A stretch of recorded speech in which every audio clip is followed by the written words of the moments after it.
This morning's gospel lesson is Luke 15, verses 1 through 7, and then 11 through 32, and that's on page 78 in your pew Bibles. We'll start with the parable of the lost sheep, which is what the praise song was about this morning. Now, all the tax collectors and sinners were coming near to listen to him, and the Pharisees and the scribes were grumbling and saying, "This fellow welcomes sinners and eats with them." So he told them this parable. Which one of you, having 100 sheep and losing one of them, does not leave the 99 in the wilderness and go after the one that is lost until he finds it? When he's found it, he lays it on his shoulders, I hope it's still alive, and rejoices. And when he comes home, he calls together his friends and his neighbors, saying to them, "Rejoice with me, for I have found my sheep that was lost." Just so, I tell you, there will be more joy in heaven over one sinner who repents than over 99 righteous people who need no repentance. We're going to skip the parable of the lost coin and come in with the prodigal son. Then Jesus said, there was a man who had 2 sons. The younger of them said to the father, "Father, give me the share of property that will belong to me." So he divided his property between them. A few days later, the younger son gathered all he had and traveled to a distant country, and there he squandered his property in dissolute living. When he had spent everything, a severe famine took place throughout that country, and he began to be in need. So he went and hired himself out to one of the citizens of that country, who sent him to his fields to feed the pigs. He would gladly have filled himself with the pods that the pigs were eating, and no one gave him anything. But when he came to himself, he said, "How many of my father's hired hands have bread enough and to spare, but here I am dying of hunger. I will get up and go to my father, and I will say to him, 'Father, I have sinned against heaven and before you.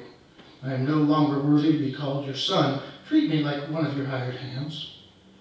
So he set off and went to his father. But while he was still far off, his father saw him and was filled with compassion. He ran and put his arms around him and kissed him. Then the son said to him, 'Father, I have sinned against heaven and before you. I am no longer worthy to be called your son.' But the father said to his slaves, 'Quickly, bring out a robe, the best one, and put it on him. Put a ring on his finger and sandals on his feet. And get the fatted calf and kill it, and let us eat and celebrate. For this son of mine was dead and is alive again. He was lost and is found.' And they began to celebrate. Now the elder son was in the field, and when he came and approached the house, he heard music and dancing. He called one of the slaves and asked what was going on. He replied, 'Your brother has come, and your father has killed the fatted calf, because he is back safe and sound.' Then he became angry and refused to go in. His father came out and began to plead with him. But he answered his father, 'Listen, for all these years I've been working like a slave for you, and I have never disobeyed your command. Yet you have never given me even a young goat so that I might celebrate with my friends. But when this son of yours comes back, who has devoured your property with prostitutes, you killed the fatted calf for him?' Then the father said to him, 'Son, you are always with me, and all that is mine is yours. But we had to celebrate and rejoice, because this brother of yours was dead and has come to life. He was lost and has been found.'" And through these words, our God is still speaking. Thanks be to our still speaking God. Our passage this morning have to do with being lost and found. Nobody's ever been there, have they? As an adjective, lost means unable to find one's way, not knowing one's whereabouts. A police car pulls up in front of Grandma Bessie's house, and Grandpa gets out. The polite police officer explains to the elderly gentleman, explains that the elderly gentleman said that he was lost in the park and couldn't find his way home. "Morris," said Grandma, "you've been going to that park for over 30 years. How come you got lost today?" Then he's real close to Grandma's ear so the police officer wouldn't hear, and he says, "I wasn't lost. I was just too tired to walk home.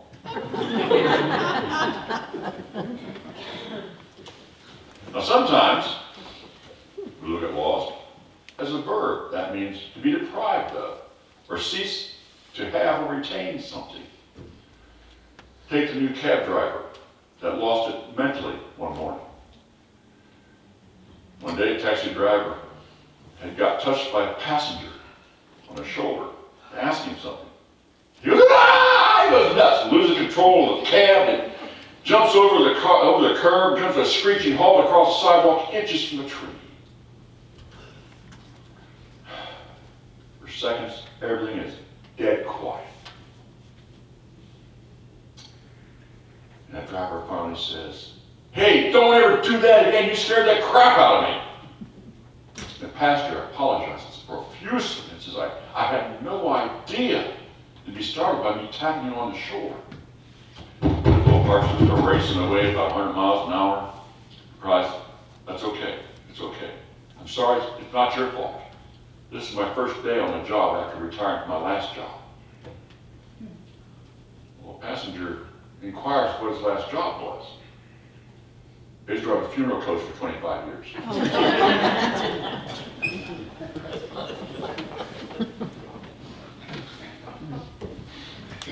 Then you got these two senior gentlemen walking down the street together, reflecting on their lives. As they walk, they talk. And one says, "You know, as I grow older, I remember all the people I've lost along the way." He pauses for a short time. And he continues.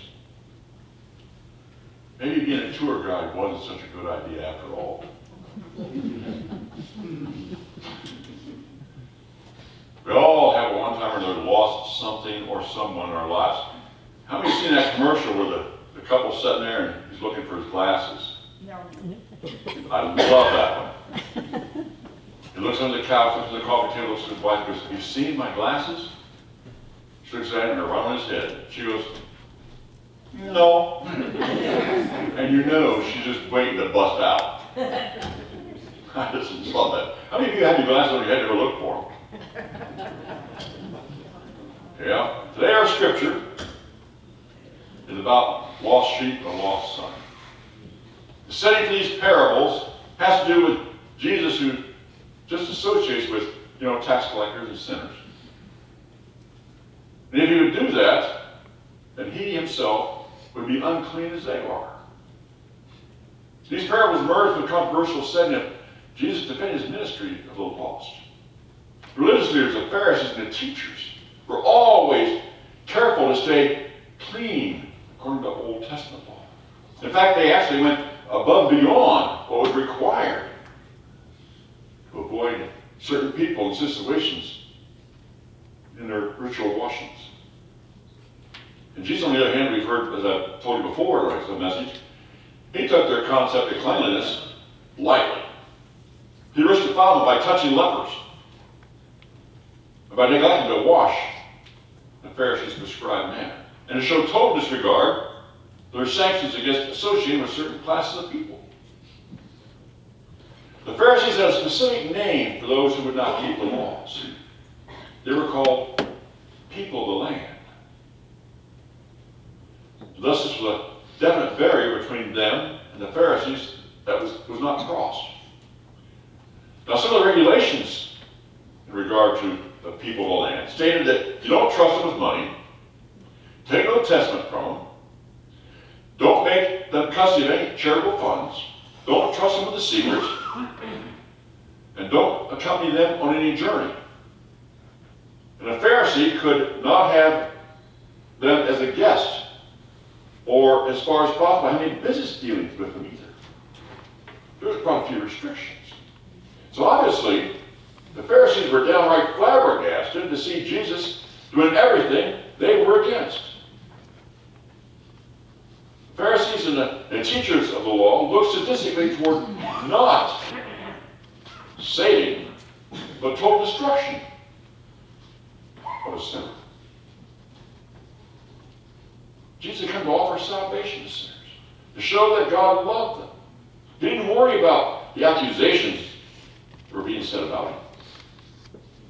he followed through with his ministry of going to those who needed him, regardless of the effect his rejected people might have on his reputation. Now you need to keep in mind here that Jesus' favorable attitude towards sinners did not mean that they didn't need to change.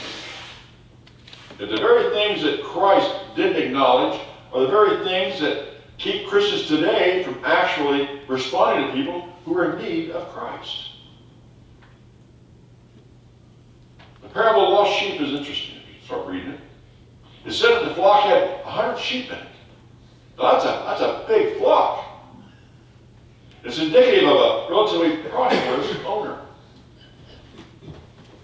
In reality, a flock of 100 sheep would probably be too many for one person to handle. So it needed a second person to help tend that flock, either a family member or a hired hand. When it comes to one being lost, there has to be somebody there to take care of that flock while the owner goes out and looks for the other sheep. As we know, the owner cared so much about the sheep that he personally went for it himself. Now, a little background here, referencing sheep herding in Jesus' day. The shepherd in Judea had a hard and dangerous task for himself. Pastures were scarce. The narrow plateau was only a few miles wide, and then it plunged down to wild cliffs and the terrible devastation of the desert. The sheep were a different matter altogether. Anybody in here ever try to herd cats? It's the same effect, folks. And since there's no restraining walls or pens, these sheep would wander anywhere and everywhere. They didn't care. But the shepherd was totally responsible for the entire flock. Even though it may be made up of several small flocks to make this one big one. So if sheep were lost, the shepherd must at least find and bring home the fleece to show how it died. So, those whose flocks were safe would arrive home in time and at night spread the news of a sheep being lost. The whole village would then watch and wait for the news of the shepherd returning with that one lost sheep across his shoulders. The whole community would then rise up in joy and thanksgiving for it. Now, you know, I've seen several pictures depicting a shepherd carrying a sheep around his shoulders, kind of just what Tim mentioned. In The Good Shepherd, a 1,000-year journey from Psalm 23 in the New Testament, copyright 2014 by Kenneth Bailey. He writes, in the Middle East, shepherds live in the Holy Land, have told him that once a sheep knows it's lost, it tries to hide under a bush or a rock. It begins quivering and bleeding. The shepherd must locate it quickly lest it's heard and killed by a wild animal. And on being found, and this gets what Tim mentioned, it's usually too traumatized to walk. It must be carried back to the flock of the shepherd. How about a 120-pound sheep around your neck? Because the shepherd knew that the 99 to be safe in a sheepfold and that sheep was of high value, he sets out to find that one that keeps moving from one tuft of activity, challenge, say that our lives, to another. You know, sometimes we never notice. We're kind of like those sheep. We go from one challenge, one activity to another, one crisis in our life to another. But we never notice how far we're actually gone from home, saying gone from God. How far away from the truth we managed to end up. But God's love for each of us individually is so great that he sees each one of us that are lost and rejoices when he finds us. Jesus associates with the lost, sinners, because he wants to bring his sheep, people who consider themselves or by others to be beyond hope, to the gospel of God's kingdom. You know, some people are very quick to give up on a sinner as someone without hope and a waste of time and energy to save. God's not like that. God loves those who never stray from him, but in his heart there is a joy of when a loved one is found and comes back home. You know, it's 1,000 times easier to come back to God than to come home to the bleak criticism of others. You got to remember, before you were ever a believer, God sought out each one of you and found you. And his love is still seeking out those who are yet lost. Our second parable is a familiar story of the prodigal son. As the story goes, the younger son knows that by right, 1/3 of the father's estate is going to be his. He doesn't have to wait until the father dies to get it. So he asks if he can have it now. You know, sometimes the father retires and divides up the estate so he no longer has to worry about managing it. But what's unusual about this situation is that the youngest son initiates the division himself. There's no, this shows arrogant disregard for the father's authority over the head of the family. The father wouldn't argue with him.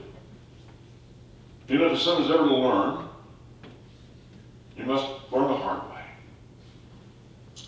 You know, it's no different today. How many of you, when you were younger, thought you kind of knew it all by the time you reached 18? Maybe you and your dad got into it. I know we did once. But you know, that happens.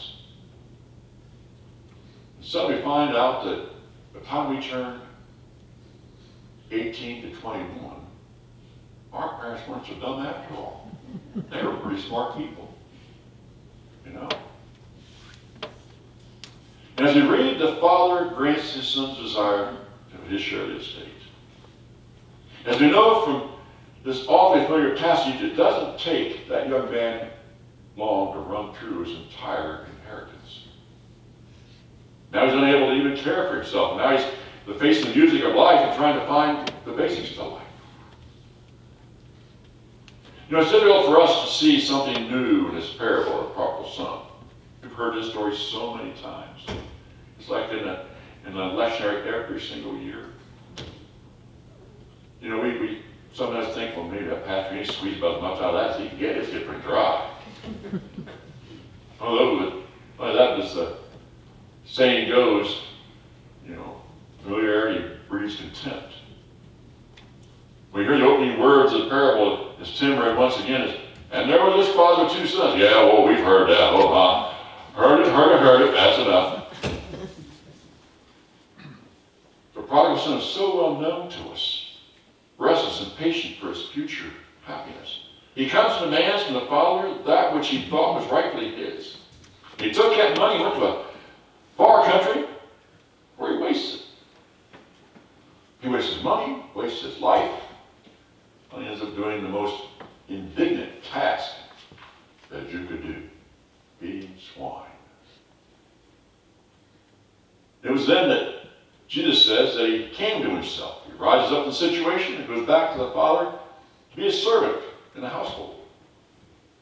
And even as he was that long distance away, the father saw him coming. And runs out with arms stretched out to greet him. And the story concludes, as you all know, we have to make him a grand homecoming party. It's at this point that Jesus shifts the story and begins talking about the older brother. The climax of the first half of this parable comes in verse 24. They were overjoyed. The father proclaims that the son was dead. He's alive again. The one who's been lost is found. The son's experience of since leaving and his motivation for returning are no concern to the father. Being alive and being found is all that matters to him. This ain't the case of the older son. Maybe we've had that in our families about who gets inheritance, and who gets more, and who gets less, and how they get it. And the older son finally makes his appearance. Begins his tale in verse 25. No one ever gone to fetch the older son to the fields, where he was working so he might join the festivities. It's only after he returns he finds out the slave of all things that there was a party going on, and his brother was back. Instead, that makes him angry. He is mighty underestimating the situation. This is so enraged he won't even go into the house. Just the father's love had driven him out of his house and down to the road to welcome his younger son, so that father feels within him that he needs to go to the older son. Then it pulls him out of that house and into the field where his son is angry. For quite a while, the father pleads and entreats his son to come in and join the festivities. The older boy's not anything of it. He's a bullhead. He ain't going to do anything with it. In verse 29 and 30, the older son pours forth what he might call his righteous indignation. First, he demands his father of all things has done for him, yet he's not asked for. He's not received either. Next, his son divulges information that there was heretofore unknown, perhaps neither to the reader nor the father. Whereas we've only been told the younger son squandered his inheritance away recklessly, the older son professes to know all the sordid, seedy details. He feels to the father the money was spent on nothing but prostitutes. About as worthless and sinful a way of frittering away the inheritance as there could be. The father refuses to be shocked or saddened. His eyes, his heart remain rigidly fixed on what he sees as the only important fact about his missing younger son. The fact he's found, he's alive.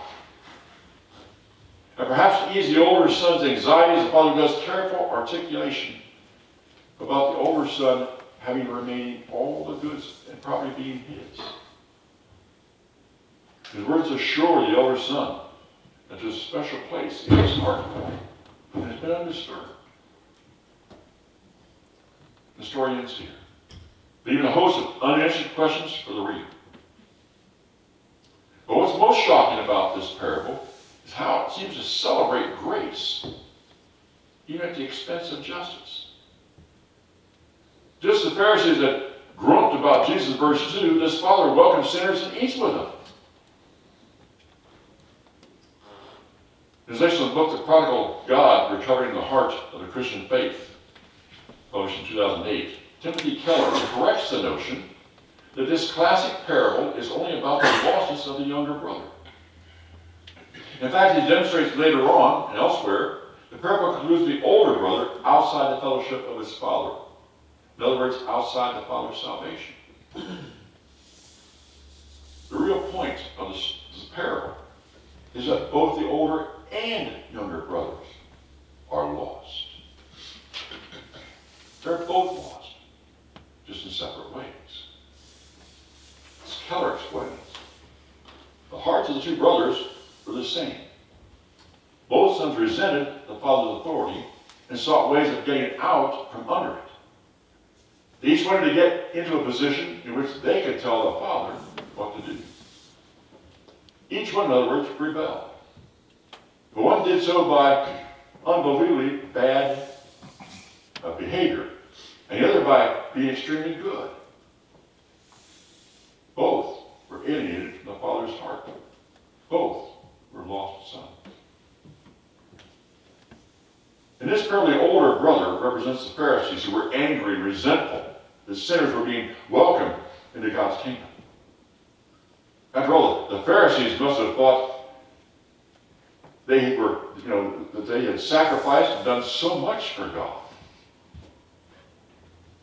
Think about how easy it is for us to resent God's gracious forgiveness of others, when we consider to be so, far worse than sinners themselves. When our self-righteousness gets in the way of rejoicing, when others come to Jesus, no matter how we're no better than the Pharisees. And sometimes we feel we're better than others because they've sinned. We forget how we are sinning too. Any saints in here? I sure ain't. That's my wife. But sometimes we get that feeling, oh, they're so bad. We forget, oh, wait a minute. We're not that far off ourselves. Here then is Jesus' radical redefinition of what is wrong with us. sin as breaking a list of rules. Jesus, though, shows us that a man who has violated virtually nothing on a list of moral behaviors, or misbehaviors, can be every bit as spiritually lost as the most profligate, immoral person. Why?